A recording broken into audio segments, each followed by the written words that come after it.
ГСП онлайн. Городские новости сейчас. К нам в редакцию обратился ухтинец. В начале сентября молодой человек 95-го года рождения попал в неприятную историю.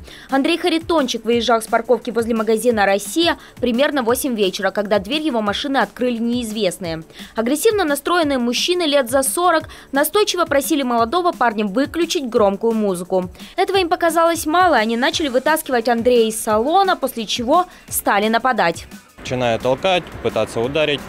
В итоге я наотмашь дал отпор. В итоге пытались они дальше продолжить драку. Тут подъехали знакомые и начали разнимать. На авто друзья Андрея оказался видеорегистратор, кадры с которого мы и показываем. В процессе разборок один из подвыпившей троицы пнул по машине молодого человека, после чего парень решил вызвать полицию. В итоге в отделении молодой водитель, чья громкая музыка оскорбила мудрых взрослых мужчин, написал заявление на порчу имущества и получил отказ. В постановлении указано, цитируем, «Опрошенный пояснил, что повреждать дверь автомобиля он не собирался, а просто хотел сделать замечание».